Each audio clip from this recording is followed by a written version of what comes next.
పూర్వీ ప్రతి 3 లక్షల కొనుగోలుకు ఒక బంగారు నాణెం ఉచితంగా పొందండి.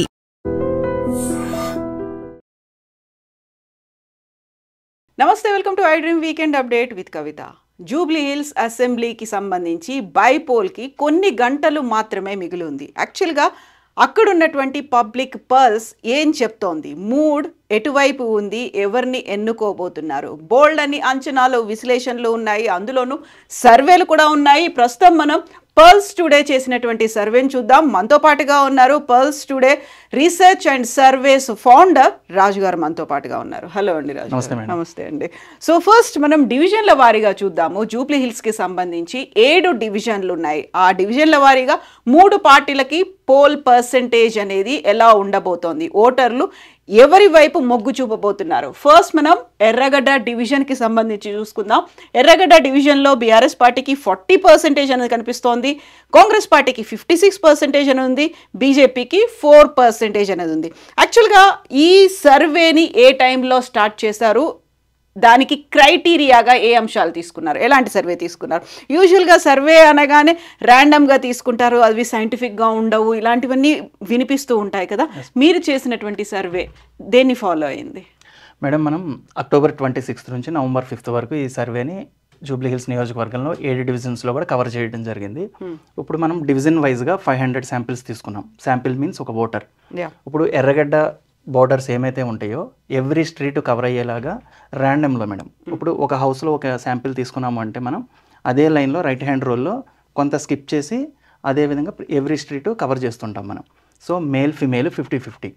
అట్లాగే ముస్లిం నాన్ ముస్లింలో మళ్ళీ కమ్యూనిటీ వైజ్ తీసుకుంటాం. ఏజ్ 18 to 24, 25 to 36 అట్లా అన్ని గ్రూప్స్ కవర్ అయ్యి, అలాగే కార్మికులు, శ్రామికులు, స్టూడెంట్స్, ఓల్డ్ ఏజ్ వాళ్ళు, హౌస్ వైఫ్స్, ఇట్లా అన్ని వర్గాల్ని కవర్ చేసి మనం తీసుకున్నాం ఇది.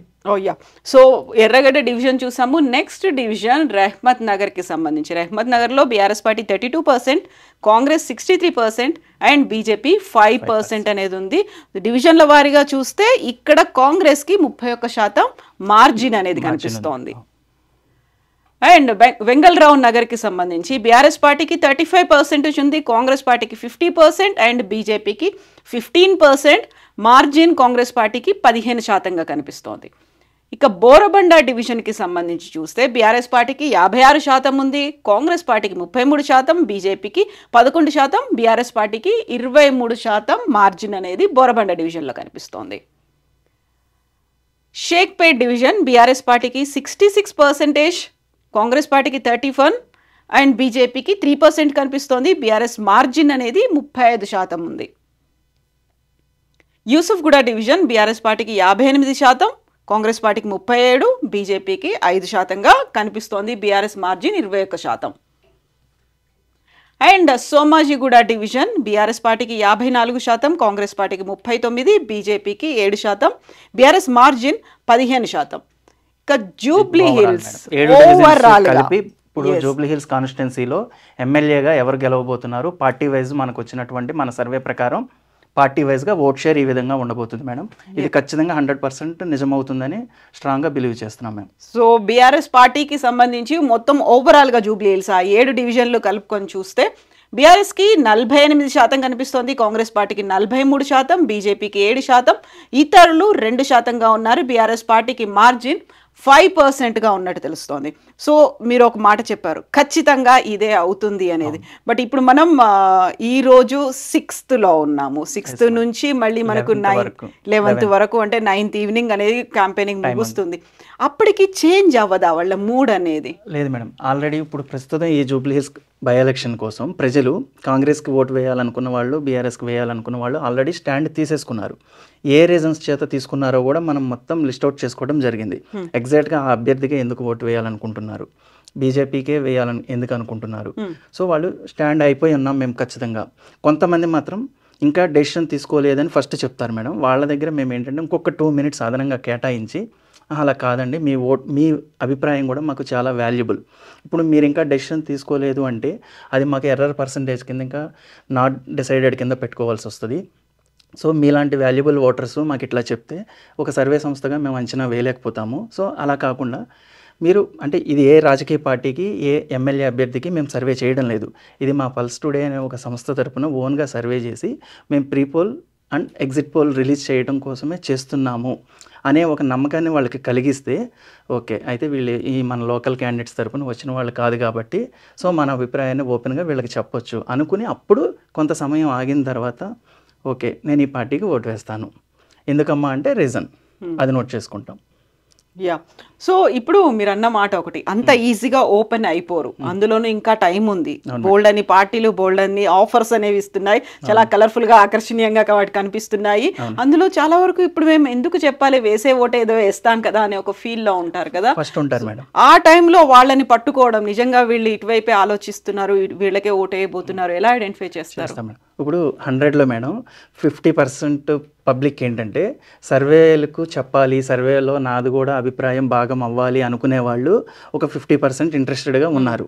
ఎందుకంటే ప్రతి సర్వేలో మేము చూస్తాం కదా, మమ్మల్ని అడగలేదు ఏంటి వాళ్ళని అడిగి వెళ్ళిపోతున్నారు అని పిలిచి మరీ చెప్తుంటారు కొంతమంది. సో వాళ్ళు 50% తీసేసుకోగా రిమైనింగ్ 50% ఏంటంటే ఫస్ట్లో కొద్దిగా భయపడుతారు. ఓకే, మీరు ఏ పార్టీ నుంచి వచ్చారు, మిమ్మల్ని ఎవరు పంపించారు, మీ ఐడి కార్డ్ చూపించండి, ఒకసారి క్వశ్చనర్ ఫార్మాట్ కూడా చూపించండి. ఎడ్యుకేటెడ్ వాళ్ళైతే ఫార్మాట్ కూడా చూస్తారు. చూసిన తర్వాత ఐడి కార్డ్ చూసిన తర్వాత ఓకే ఇది రియల్గానే ఒక సర్వే ఆర్గనైజేషన్ అని నమ్మిన తర్వాత కూర్చోమంటారు, కూర్చోబెట్టి వాటర్ అవి ఆఫర్ చేసి ఇంకా అడిగిన క్వశ్చన్స్కి ఇంకా లెందీగా చెప్తూ ఉంటారు.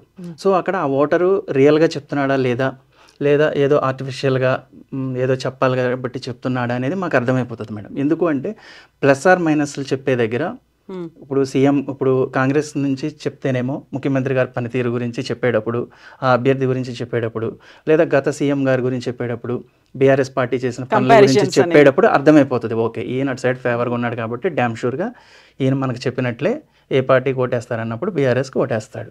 అక్కడ అర్థమైపోతుంది మేడం. ఇంకా మేము ఎంత ట్రై చేసినా కూడా 3 minutes 4 minutes ప్రోబ్ చేసినా కూడా కొంతమంది చెప్పరు.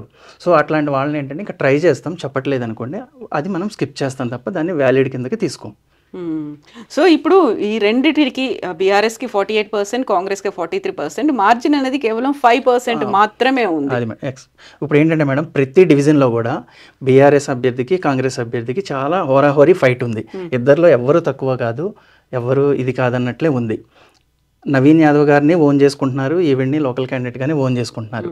కాకపోతే ఆవిడికి ప్లస్ ఆర్ మైనస్లు కొన్ని ఉండడం వల్ల, నవీన్ యాదవ్ గారికి ప్లస్ ఆర్ మైనస్లు కొన్ని ఉండడం వల్ల ఇక అటా ఇటా ఏదో ఒక పార్టీకి మాత్రమే ఓటు వేయగలరు. కాబట్టి ఈ 5% పీపుల్దే మనకు కీ రోల్ అనమాట. సో అదే టఫ్ ఫైట్ అనుకుంటారా? 5% అనేది చాలా హోరాహోరీ టఫ్ ఫైట్. అంటే 48-43 చాలా దగ్గరగా ఉన్నారు. ఒకవేళ ఏదైనా విషయంలో ఇన్ కేస్ బీఆర్ఎస్ అభ్యర్థి పబ్లిక్ మీద ఎక్కువగా ప్రభావం చూపేది ఇప్పుడు మనీ మేనేజ్మెంట్. ఇది ప్రతి ఓటర్ చెప్తున్నారు. కొంతమంది ఏంటంటే ఎవరికి ఓటేస్తారమ్మా మీరు అన్నప్పుడు చివరి ప్రశ్న ఇది. అప్పటి వరకు అంతా ఫేవర్గా మాట్లాడతారు, మొదట్లోనే అర్థమైపోతుంది వీళ్ళు ఎవరికి సానుకూలంగా ఉన్నారు, ఎవరికి ఓటేస్తారో 5వ క్వశ్చన్కి వీళ్ళ దగ్గర ఏం ఆన్సర్ వస్తుందో నాకు స్టార్టింగ్లోనే మనకు తెలిసిపోతుంది. ఎందుకంటే అంతా ట్రైనింగ్ తీసుకుని ఫీల్డ్లోకి వెళ్తారు. సో చివరి ప్రశ్న దగ్గరికి వచ్చేసరికి ఏంటంటే సతాయిస్తూ ఉంటారు, ఎవరికి డబ్బులు ఎక్కువ ఇస్తే వాళ్ళకి వేస్తాను అంటారు. అదే పోల్ మేనేజ్మెంట్ కింద మనీ మేనేజ్మెంట్. అది ఓకే మనీ మేనేజ్మెంట్. ఎవరికి ఇద్దరు మంచివాళ్ళే, మాకు ఇద్దరు కావాలి, ఆయన తెలుసు ఈయన తెలుసు, డబ్బులు వాళ్ళు ఎక్కువ ఇస్తే వాళ్ళకి వేస్తా, వీళ్ళు ఎక్కువ ఇస్తే వీళ్ళకి వేస్తా అంటాడు. మరి ఇచ్చేలాగా ఏమైనా టాక్ వినిపిస్తుందా, ఆల్రెడీ ఇస్తున్నారా, ఇస్తానని చెప్తున్నారా, ఇవన్నీ అడుగుతాం. ఇస్తారని అంటున్నారు, మరి ఆల్రెడీ కాంగ్రెస్ వాళ్ళు వచ్చి ఇచ్చేసి వెళ్ళిపోయారు, బీఆర్ఎస్ వాళ్ళే మరి ఇంతవరకు మా ఇంటికి రాలేదు. సో వాళ్ళు వస్తే మా ఇంట్లో 4 ఓట్లు ఉన్నాయి, 2 వేస్తాం 2 వేస్తాం, లేదా అసలు వాళ్ళు ఇవ్వలేదు అనుకోండి 4 కాంగ్రెస్కి వేస్తాం, ఇట్లా చెప్తూ ఉంటారు మేడం. సో మనీ మేనేజ్మెంట్లో మాత్రం ఫెయిల్ అవ్వకూడదు. ఒకవేళ బీఆర్ఎస్ క్యాండిడేట్ మనీ మేనేజ్మెంట్లో ఫెయిల్ అయితే మాత్రమే ఈ పర్సంటేజ్ తగ్గే ఛాన్స్ ఉంది.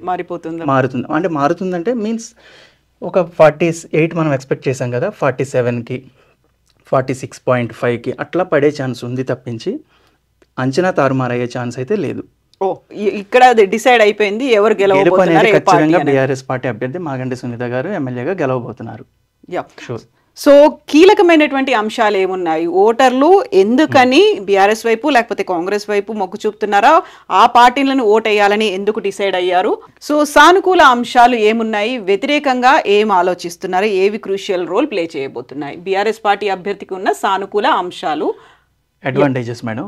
ఇప్పుడు ఒక ఓటరు మనం తీసుకున్న అన్ని శాంపిల్స్ కూడా అంటే ఓటే పలానా వాళ్ళకి వేస్తాను అంటే మనం అది కోట్ చేసేసుకుని వెళ్ళిపోకుండా అది కరెక్టా కాదా, వాళ్ళు ఏ అంశాన్ని పరిగణించి వీళ్ళకి ఓటేస్తున్నారు అంటే, లేదా జస్ట్ ఏదో బ్లైండ్గా ఓటేస్తున్నారా అన్నట్టు కాకుండా, మీరు ఈ పార్టీకి ఓటేస్తానన్నారు కదమ్మా, అది కాంగ్రెస్ అవనివ్వండి, బీజేపీ అవనివ్వండి, బీఆర్ఎస్ అవనివ్వండి, ఏం చూసి మీరు ఓటేస్తున్నారు అంటే ప్రయారిటీ తీసుకున్నాం. అంటే కొంతమంది అంటున్నారు సానుభూతి పనిచేసి ఈ అభ్యర్థి గెలిచారు లేదా ఇంకొకటి అనకుండా, అసలు రీజన్స్ ఈ ఫ్యాక్టర్ వల్ల ఈ క్యాండిడేట్ గెలిచాడు అనేది మనం డిసైడ్ చేయడం కోసం మోస్ట్ ఆఫ్ ద పీపుల్ చెప్పిన వాటిని బట్టి మనం ఫిల్టర్ చేసుకుని ఈ టేబుల్ రెడీ చేసాం మేడం. సో టాప్ 6 ఉన్నాయి. బీఆర్ఎస్ పార్టీ రాష్ట్ర వ్యాప్తంగా చేసిన అభివృద్ధి కార్యక్రమాల ప్రస్తావన ఉంది. మాగంటి గోపీనాథ్ గారు చేసిన అభివృద్ధి పనులు. మాగంటి గోపీనాథ్ గారు నిత్యం ప్రజల్లో తిరగడం, రెగ్యులర్గా డివిజన్లలో తిరుగుతూ అందరికీ అందుబాటులో ఉండడం. మాగంటి గోపీనాథ్ గారు ఉన్నప్పుడు బస్తీల్లో రోడ్లు వేయించడం. మాగంటి గోపీనాథ్ గారు బస్తీల్లో ఉన్న ఇళ్ళు లేని పేదలకు డబుల్ బెడ్రూమ్ ఇళ్ళు ఇప్పించడం, భర్త చనిపోయారు అని సానుభూతి. అంటే ఇప్పుడు ఫస్ట్ ఓటరు, అమ్మ మీరు బీఆర్ఎస్ పార్టీకి ఓటేస్తా అన్నారు కదా, ఎందువల్ల నువ్వు ఓటేస్తావమ్మా అన్నప్పుడు, బీఆర్ఎస్ పార్టీ రాష్ట్ర వ్యాప్తంగా చేసిన డెవలప్మెంట్ నేను చూశాను. ఇక్కడ చూస్తేనేమో ఐటీ డెవలప్ చేయడం, ఇంకా second town grade towns Warangal అట్లాంటివి డెవలప్ చేయడం, ఇట్లా వాళ్ళందరూ చెప్తూ, కొంతమంది అమ్మ నువ్వు బీఆర్ఎస్ పార్టీకి ఓటేయడానికి, ఓకే టాప్ నేను 6 అనుకున్నాను కాదు, టాప్ 12 తీసుకున్నారా, ఇంకా మొత్తం అన్నీ ఉన్నాయా? బీఆర్ఎస్ పార్టీకి ఓటు వేస్తానన్న వాళ్ళందరే అడ్వాంటేజెస్ మేడం ఓటర్స్ యొక్క. సో వాళ్ళు చెప్పిన ఒపీనియన్స్ ఏమున్నాయి అనేది. సో ఇక్కడ కీలకమైనటువంటి ఒక క్రూషియల్ నోట్ కూడా ఉంది, స్పెషల్ నోట్ అనేది పెట్టారు. బీజేపీ కార్యకర్తలు బీజేపీ గెలకపోయినా పర్లేదు, కానీ ఒకవేళ కాంగ్రెస్ పార్టీ ఇక్కడ గెలిచేలా ఉంటే మాత్రం మేము కాంగ్రెస్ పార్టీని ఓడించడానికి ప్రయత్నిస్తాం. కాంగ్రెస్ గెలిచేలా ఉంది అని మాకు అనిపిస్తే, మాకు ఇష్టం లేకపోయినా సరే బీఆర్ఎస్కి ఓటు వేసి అయినా సరే కాంగ్రెస్ పార్టీ ఇక్కడ ఓడగొడతామని భీష్మించుకుని కూర్చున్నారు. ఎందుకలా? ఇట్లాంటి వాళ్ళు మనకు మేడం గ్రౌండ్లో సర్వే చేస్తున్నప్పుడు దాదాపుగా 6 to 7%, అంటే వాళ్ళు ఫస్టే మనకు వీళ్ళు బీజేపీ అని మనకు తెలియదు. మన యాజ్ పర్ రూల్ ప్రకారం క్వశ్చనర్ మొత్తం అడుగుతున్నప్పుడు లాస్ట్లో ఒకటి మేడం, ఒక ఓటర్ని ఎలా అడుగుతామంటే మనం, అమ్మ ఇక్కడ ఇప్పుడు పరిస్థితి చూస్తుంటే, వేవ్ చూస్తుంటే మీ అంచనా ప్రకారం చెప్పండి, బీఆర్ఎస్ బీజేపీ కాంగ్రెస్ ముగ్గురు ప్రధాన పోటీలో ఉన్నారు కదా, మీ అంచనా ప్రకారం ఎవరు గెలుస్తారు అన్నప్పుడు వాళ్ళ అంచనా వచ్చి ఒకటి, ఆ వేవ్ చూస్తుంటే నాకు కాంగ్రెస్ గెలిచేలాగా ఉంది అని చెప్తారు. సరే నెక్స్ట్, అమ్మ మీ చాయిస్ కూడా అదేనా, మీ ఎంపిక కూడా అదేనా, మీరు ఓటు వేసేది కూడా అదేనా? నో నేను వచ్చి బీజేపీకి ఓటేస్తాను, లేదా నేను కేసీఆర్కి ఓటేస్తాను, కానీ నాకు చూస్తుంటే ఎందుకో టాక్ కానీ ఈ క్యాంపెయిన్ చూసినా హడావిడి చూసినా కాంగ్రెస్ గెలిచిద్దేమో అనిపిస్తుంది. సో అనిపించడం వేరు, నా పర్సనల్గా నేను ఓటు వేసేది వేరు. ఓటు వేస్తానన్నదే మనం పరిగణలోకి తీసుకుంటాం. సో అప్పుడు ఈ బీజేపీ వాళ్ళు చెప్తున్నది ఏంటంటే, యాక్చువల్గా మేము బీజేపీకి ఓటేస్తాం, కానీ చూస్తాం మధ్యాహ్నం వరకు పోలింగ్ డే రోజు చూస్తాం వేవ్ ఎట్లా ఉంది, కాంగ్రెస్కి అనుకూలంగా జరుగుతుందా, బీఆర్ఎస్కి అనుకూలంగా జరుగుతుందా. బీఆర్ఎస్కి అనుకూలంగా జరుగుతుంది, బీఆర్ఎస్ గెలుస్తుంది అనుకుంటేనేమో యాజ్ యూజువల్ మేము బీజేపీ మా దీపక్ రెడ్డి గారికి ఓటేస్తాం. మా ఓట్లు అవసరం లేదని, వాళ్ళకి అవసరం లేదా, మా సపోర్ట్ లేకుండానే గెలిచేలాగా ఉన్నారు అనిపిస్తే మేము మా దీపక్ రెడ్డి గారికి బీజేపీకి వేస్తాం. ఒకవేళ వేవ్ కనుక కాంగ్రెస్కి ఉంది, కాంగ్రెస్ క్యాండిడేట్ ఇక్కడ గెలిచేలాగా ఉన్నారు అంటే మాత్రం మాకు ఇష్టం లేకపోయినా సరే, ఇది ఏంటంటే మళ్ళీ మనం బీఆర్ఎస్ బీజేపీ ఒకటే అని చెప్పినట్లు వస్తుంది.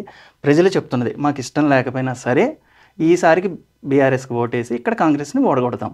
ఓకే, సో ఇది ఓవరాల్ గా ఉన్నటువంటి మైండ్ సెట్ సానుకూలం అవుతుంది వాళ్ళకి. ఇట్లా ఆలోచించడం వల్ల బీజేపీ వాళ్ళు ఒక 6%, అది అడ్వాంటేజ్ కదా బీఆర్ఎస్ కి. ఓకే, సో బీఆర్ఎస్ పార్టీ అభ్యర్థికి ఉన్న ప్రతికూల అంశాలు, బీఆర్ఎస్ కున్న నెగిటివ్ పాయింట్స్ క్యాండిడేట్ పరంగా చూసుకుంటే, అమ్మ మీరు బీఆర్ఎస్కి వెయ్యను వేరే పార్టీకి వేస్తానంటున్నారు కదా, ఏ కారణం చేత అన్నప్పుడు మాత్రం చాలా తక్కువ రీజన్స్ వస్తున్నాయండి. అంటే రిపీటెడ్ ఇవే వస్తున్నాయి తప్పించి అందరి దగ్గర నుంచి ఆల్మోస్ట్ ఈ శాంపిల్ బీఆర్ఎస్కి ఓటు పడిన శాంపిల్ అంతా మనం ఫిల్టర్ చేసుకుని మొత్తం ఇచ్చేసుకుంటే కనుక ఈ రీజన్సే రిపీట్ అవుతున్నాయి. మాగంటి గోపీనాథ్ గారికి ఆల్రెడీ 3 సార్లు ఓటు వేసాం, ఇప్పుడు ఆయన లేరు కదా, ఆయన లేనప్పుడు ఎందుకు ఓటు వేయాలి? సో ఈసారి కాంగ్రెస్ కి అవకాశం ఇస్తానులే. సో అదొకటి. అధికారం లేని పార్టీ అభ్యర్థికి ఓటు వేస్తే మాకు ఏం పనులు జరుగుతాయి అనేటువంటి అభిప్రాయం. సో పవర్ ఈసారికి ఈ 3 years కోసం అటు వేసేస్తాం. బేసిక్గా మాకు బీఆర్ఎస్ఏ ఇష్టం, కానీ ఈసారికి నవీన్ గారికి వేస్తాం. ఈ 3 years అన్న కనీసం కొద్దిగా పనులు అవుతాయి కదా. సో ఆ కారణం చేత బీఆర్ఎస్కి పడాల్సిన ఓటు కూడా కాంగ్రెస్కి వెళ్తుంది ఈ రీజన్తో. ఎంఐఎం పార్టీ కాంగ్రెస్ కి మద్దతు ఇవ్వడం అనేది ఒక అంశం మాత్రమే మేడం. ఇప్పుడు ఎంఐఎం కూడా ఇటు సపోర్ట్ చేస్తుంది కాబట్టి కొద్దిగా ఓటింగ్ అనేది కాంగ్రెస్ కి యాడ్ అవుతుంది కాబట్టి అదొకటి నెగిటివ్ బీఆర్ఎస్. ఓకే. సో ఇంకా కాంగ్రెస్ పార్టీ అభ్యర్థికి ఉన్న సానుకూల అంశాలు ఇందులో కూడా గతంలో 2 సార్లు ఓడిపోయి ఉన్నాడు కాబట్టి అక్కడ కూడా సానుభూతి అనేది కనిపిస్తుంది. ఫ్యాక్టర్ మేడం, అది ఫస్ట్ గా ప్రయారిటీ లేదు. ఫస్ట్ కాంగ్రెస్ కి ఓటేస్తానన్న వాళ్ళు చెప్తున్న మెయిన్ రీజన్ మాత్రం నవీన్ యాదవ్ చాలా మంచివాడు, గుడ్ విల్ ఉంది, సో మంచివాడు మావాడు. అక్కడ ఆయన రౌడీ అనేది ఆయన చేసే మేడం అది కూడా ఉంది మనకు. సో అది లీస్ట్, అది పెద్దగా రావట్లేదు, అదైతే కారణం కాదు. ఫస్ట్ కాంగ్రెస్ పార్టీకి ఓటు పడుతుంది అంటే కాంగ్రెస్ పార్టీని చూసి కన్నా నవీన్ యాదవ్ను చూసి ఓటేస్తున్నారు. ఓకే.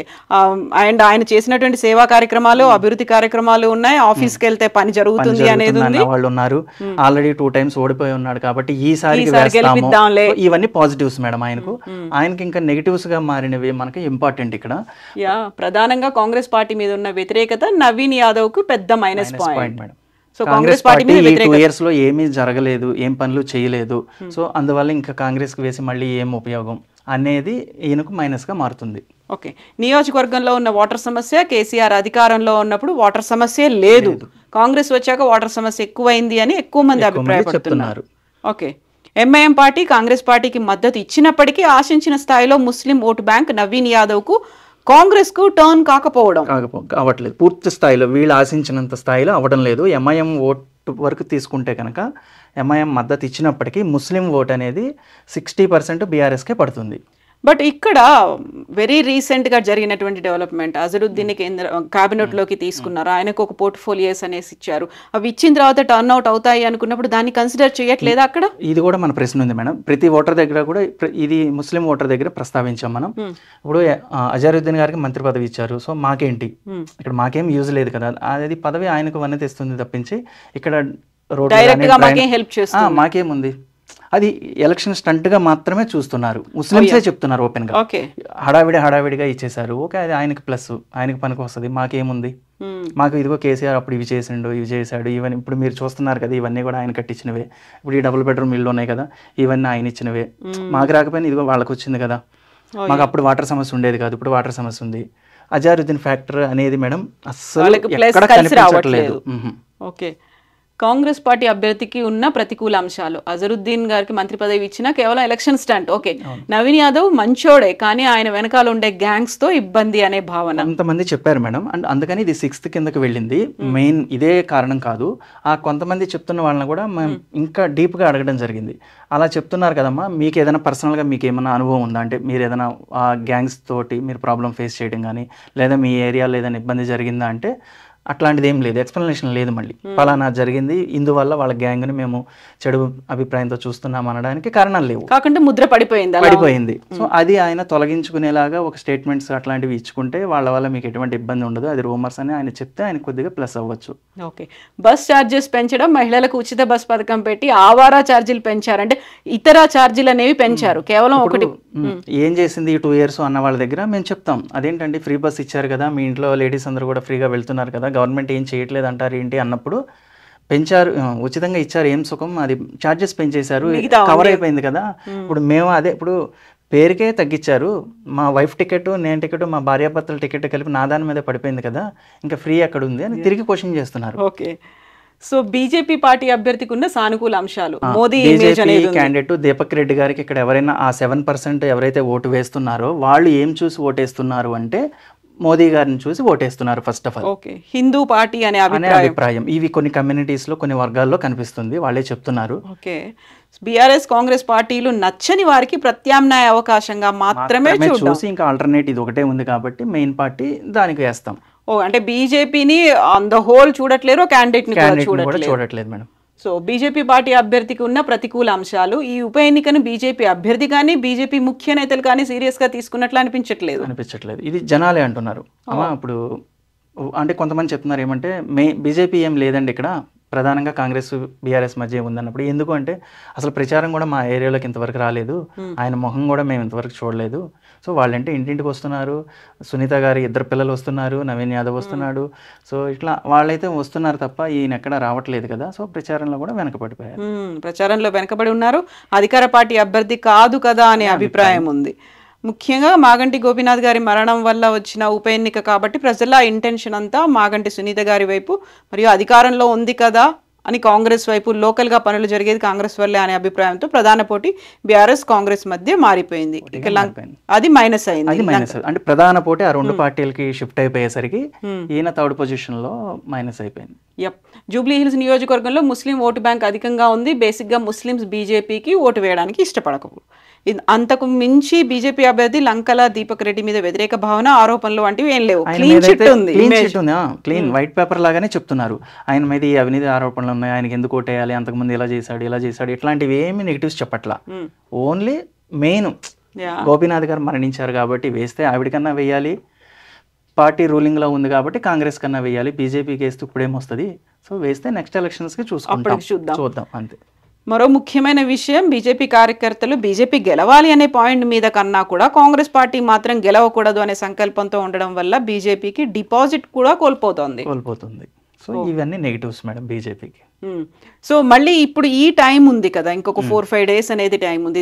దీంట్లో కూడా మళ్ళీ ఒక మూడ్ చేంజ్ అవ్వచ్చు, లేకపోతే లాస్ట్ మినిట్లో జరిగేటువంటి పోల్ మేనేజ్మెంట్ కావచ్చు, స్ట్రాటజీస్ మారవచ్చు.